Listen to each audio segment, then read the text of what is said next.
Buenas noches, gracias por estar aquí con nosotros en Canal 11, en México Social.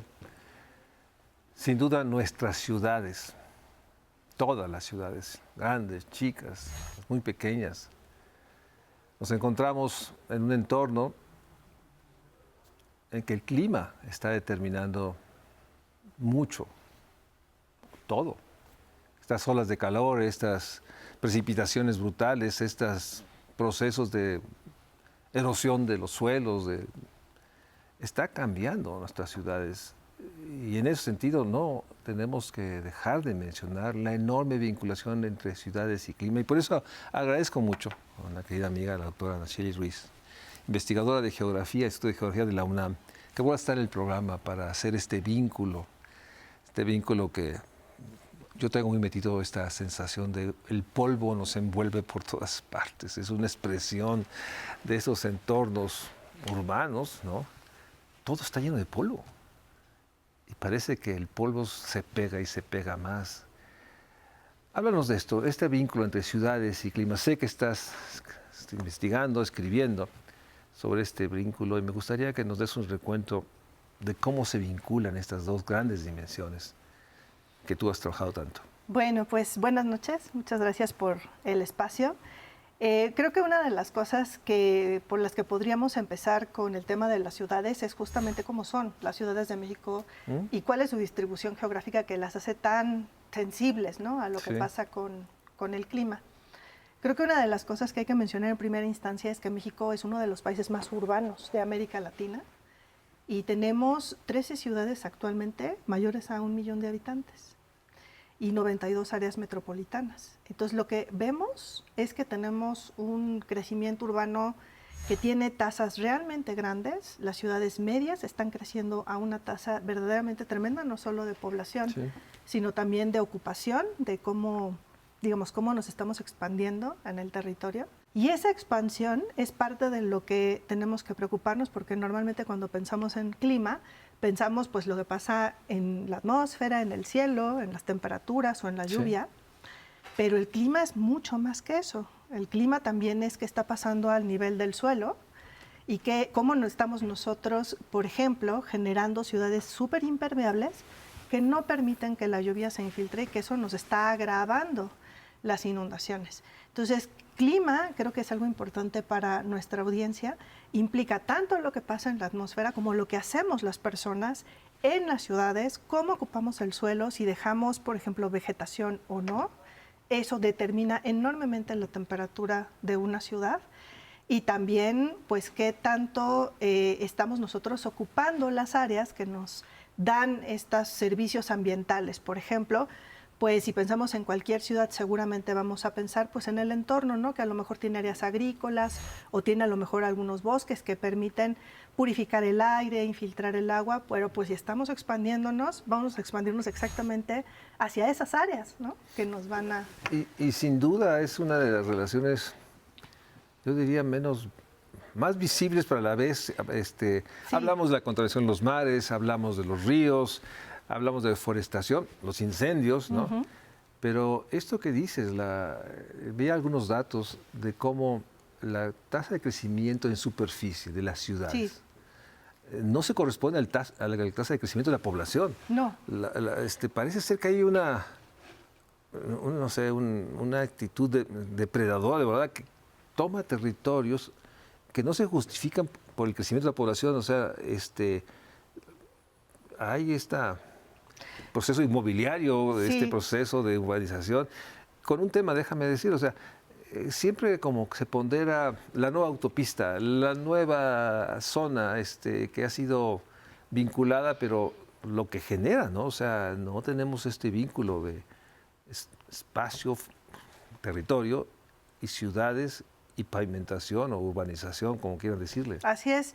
De hecho, una de las cosas que hay que ver en el ordenamiento territorial es que muchos de los principios de ordenamiento hasta ahora han sido sobre cómo edificar y tenemos que modificar esa idea porque ya no estamos en posición de ver a dónde edificamos, tenemos que considerar lo que esa expansión implica. Hay un asunto que es, digamos, muy gráfico de explicar.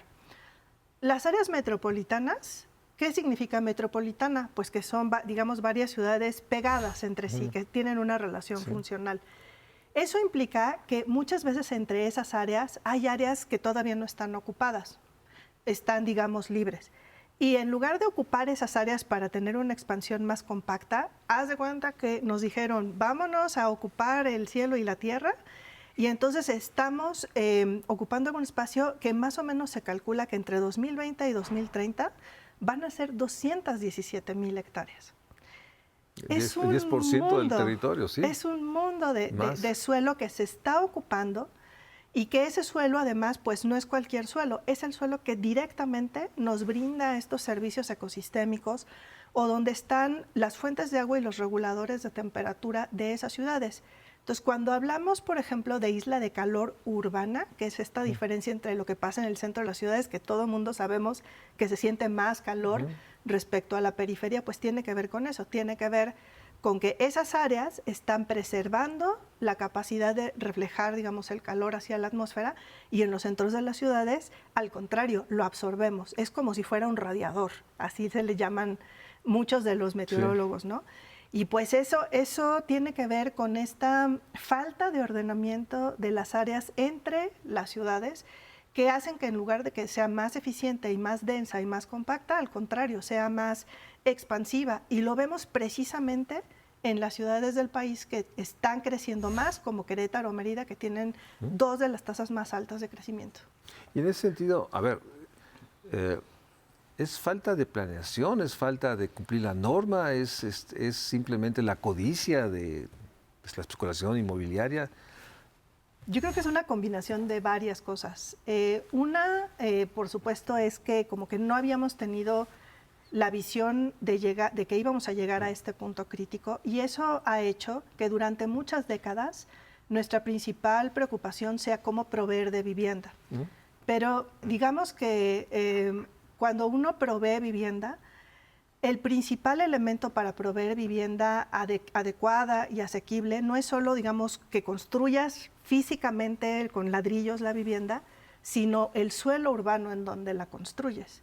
Y ese suelo urbano, en México en particular, está determinado por mecanismos de mercado. ¿Qué quiere decir eso? Pues que entre mejor sea la ubicación, ese suelo va a ser más costoso y por lo tanto va a ser menos asequible, porque quienes van a ocupar ese suelo, por ejemplo, para construcción nueva o vivienda nueva, pues van a ser quienes pueden pagar ese suelo y quienes van a tener el ingreso equivalente para pagar ese suelo.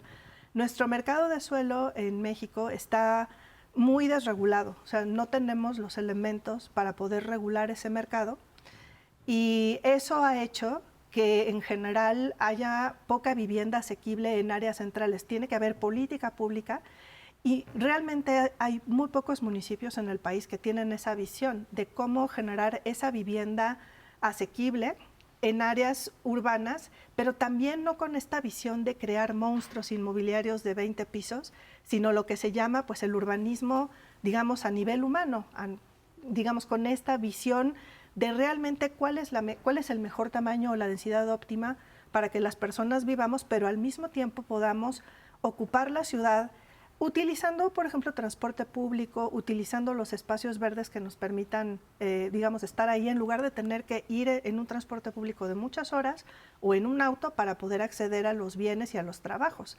Y esa es parte de la explicación, que muy pocos municipios de México tienen realmente herramientas para regular sus mercados de suelo, y pues ahí pues se nos va mucho de este crecimiento poco regulado, porque obviamente ¿a dónde te vas si quieres hacer vivienda nueva asequible? Pues a la periferia, porque el suelo es más barato, y ahí está parte de la explicación. Porque es un urbanismo muy depredador, en el sentido de que sí es una vivienda, pero en un territorio que no tiene las condiciones de habitabilidad, como es la Convención de Hábitat. Sí, y qué bueno que se tenga esta política de generar, por ejemplo, 1 millón, poquito más de 1 millón de viviendas. Yo creo que es indispensable. El problema es que no pueden ser viviendas en cualquier lugar ni de cualquier manera. Si nosotros realmente estamos pensando en cuáles van a ser las ciudades del futuro, no se trata solo de construir, sino de entender muy bien cuáles son las características del territorio, cómo podemos optimizar el espacio que tenemos, y eso, digamos, qué calidad de vida también le va a dar a las personas, porque estamos demasiado acostumbrados a pensar en que esa calidad de vida de las personas de menores ingresos, no importa que no tengan áreas verdes, no importa que tengan que pasar horas en el transporte, y no es así, ¿no? Si realmente queremos que las ciudades sean sostenibles, tenemos que pensar en mecanismos para que estas personas y estas viviendas asequibles estén en los lugares de la ciudad en donde hacen falta y en donde van a tener un menor impacto ambiental y una mayor calidad de vida para quienes viven ahí. Déjame hacer un corte y regresamos, porque sin duda la expansión urbana es, digamos, se ve.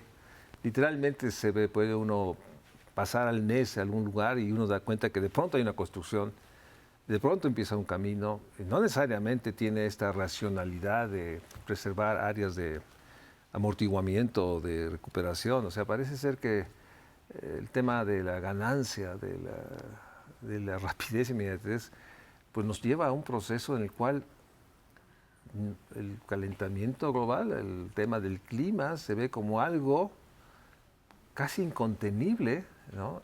Y en eso uno empieza a percibir que no es un tema de plantar árboles en algunas zonas o preservar, sino es ordenar el tema de la expansión urbana.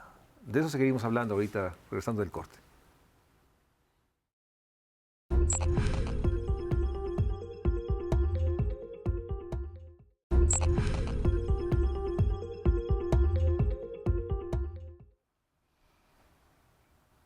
Gracias por seguir con nosotros. Estamos hablando sobre este binomio entre ciudad y clima, vivienda, y hay algo que me comentabas en el corte que es muy preocupante.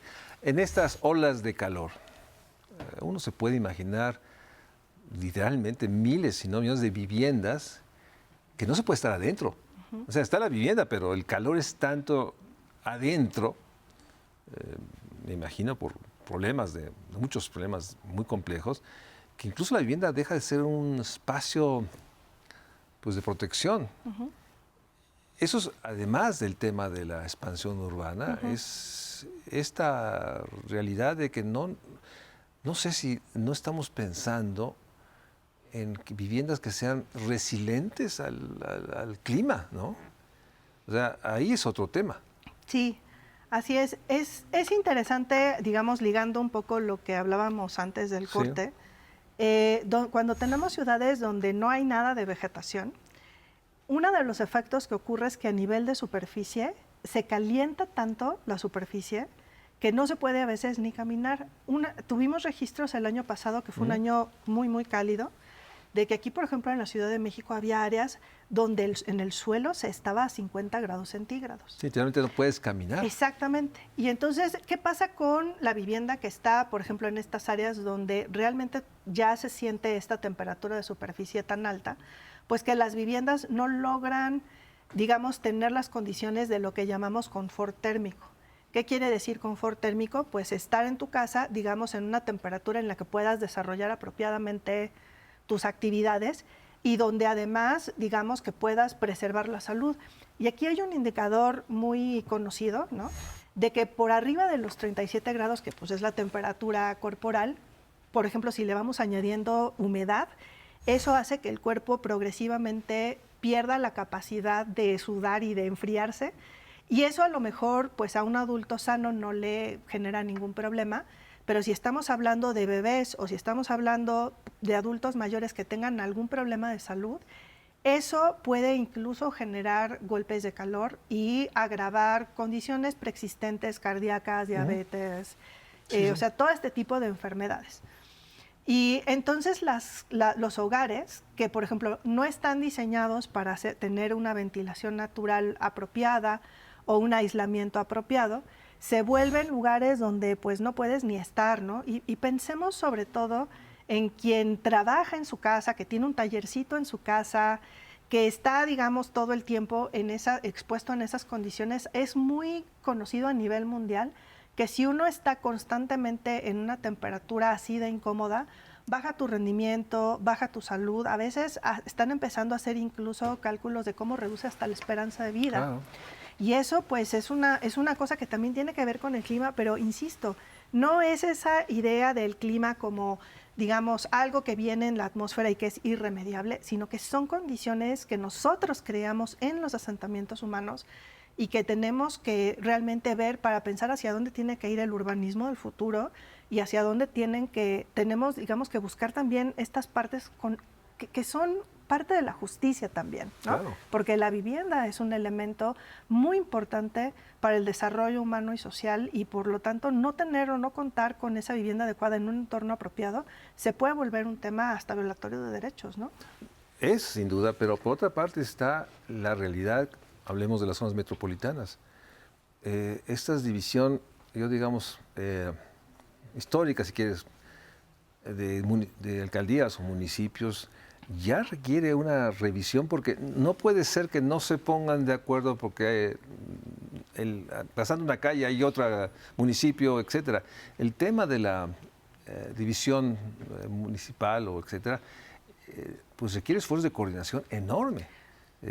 Y ahí creo que es otro tema que si no tenemos una nueva organización de responsabilidades, y seguimos con esta fragmentación de municipios que, pues de hecho es una sola ciudad que tiene distintas autoridades, pues esto se ve cada vez más difícil. Sí, en ese sentido yo sí creo que ha empezado a haber esfuerzos importantes en algunas áreas metropolitanas para sentarse y ponerse de acuerdo en cómo organizar el territorio y cómo crecer.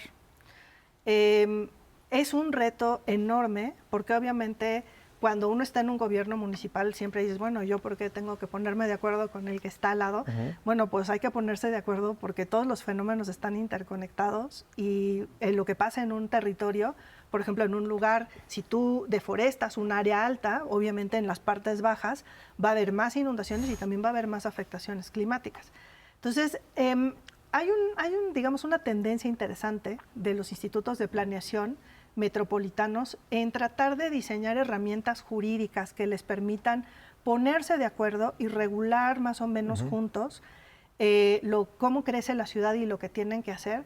Sin embargo, nos queda mucho camino allí, precisamente porque eso implica algo que le cuesta mucho trabajo a los gobiernos locales, que es poner límites, ¿no? Y el análisis de riesgo, en particular del riesgo climático, de lo que se trata es de poner límites, de decir, oye, es que esta situación o estas condiciones climáticas no son aceptables para la población. ¿Y qué implica decir que no es aceptable? Pues que ya no te voy a dar un permiso de construcción, de que ya no te voy a dejar que construyas o que tires un bosque urbano, ¿no? O no te voy a dejar que hagas como estas cosas que son, digamos, más por lucro. Y al contrario, la tendencia tendría que ser a tener cada vez más áreas verdes, cada vez más infraestructuras adentro de las ciudades que te permitan regular las inundaciones, infiltrar el agua, enfriar, ¿no? Siempre vemos la gente que está en las paradas de los camiones que busca el arbolito, Sí. ¿no? Porque se está muriendo de calor. Los árboles proveen servicios ambientales tremendos. Y si hay algo que ha pasado en las ciudades mexicanas es que las zonas internas de la ciudad han padecido mucha deforestación, ¿no? Están padeciendo. Y en Sí. ese sentido, déjame preguntarte, ¿cómo están las cosas? 2025, 5 años, a los ODS, 2030.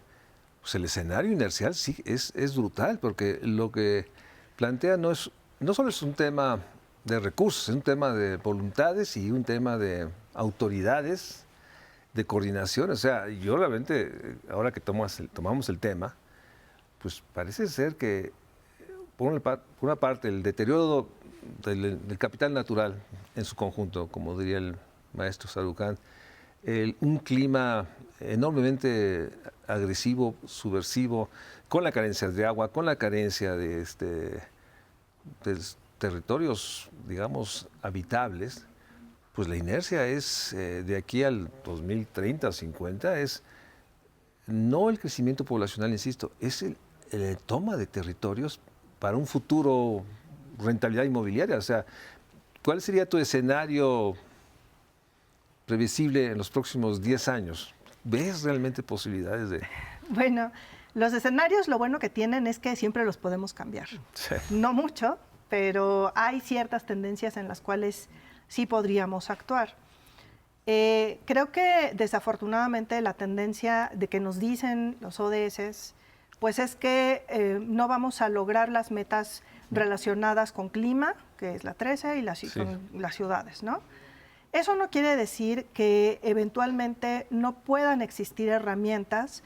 Sin embargo, creo que las herramientas necesitan pensarse en una visión de futuro que me parece que a muchos gobiernos locales les falta por muchas razones, que tienen que ver con falta de recursos, tienen que ver con falta de capacidades, tienen que ver con un sistema jurídico que no les ayuda, ¿no? Tenemos un orden constitucional en el cual le cargamos la mano a los municipios en responsabilidades que no necesariamente están en posibilidades de asumir. Pero los escenarios necesitan que no veamos cuánto vamos a ganar con el desarrollo inmobiliario dentro de 6 meses. Necesitan que veamos si la ciudad va a ser viable en términos de la disponibilidad de agua y de la capacidad que vamos a tener de vivir en ella y de movernos en ella. Entonces, no me parece una causa perdida, pero me parece que tenemos que tener estrategias mucho más claras. Por ejemplo, en los programas, estos programas de vivienda, del bienestar que se están haciendo, donde efectivamente pues están metiendo ecotecnologías en la construcción nueva o digamos en la renovación de la existente, pero hace falta más estrategia para saber exactamente hacia dónde tenemos que orientar esos esfuerzos y esas inversiones, porque no todas las zonas necesitan lo mismo.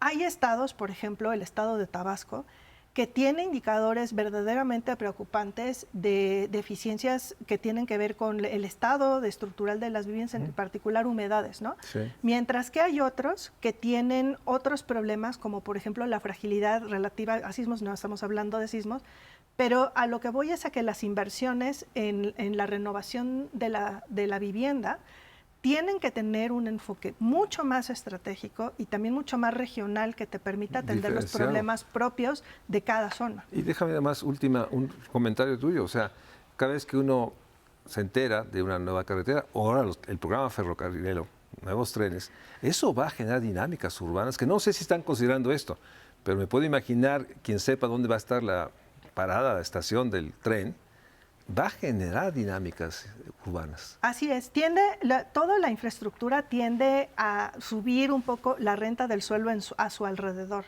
Entonces, parte del diseño de la infraestructura no solamente tiene que ser si la infraestructura es viable, cuánto va a costar, sino realmente los impactos urbanos que va a tener. Y normalmente, digamos que si estuviéramos en otros países donde tienen como más control sobre sus mercados de suelo, te dirían, bueno, eso tiene que ir aparejado con un programa de ordenamiento del territorio que te ayude a controlar esas rentas que van a subir al momento de que tengas esa infraestructura disponible. La infraestructura en sí misma no está mal. Lo que está mal es que no nos demos cuenta de los impactos que tiene en la expansión urbana, y por ahí es donde tendríamos que estar atacando el problema. Nayeli, como siempre, gracias, muchísimas gracias por estar aquí en México Social. No hay duda que uno de los temas de un México Social es el binomio ciudad-clima y la enorme realidad que esta expansión urbana tiene que ser ordenada, tiene que ser planificada y dar cuenta de su enorme interrelación con un clima que está haciendo que muchas zonas urbanas sean poco habitables por el calor, por el polvo, por la poca infraestructura para la convivencia, en fin, por muchas cosas. De ahí la relevancia de este tema. Muchas gracias. Gracias. Doctora, buenas noches. Buenas noches.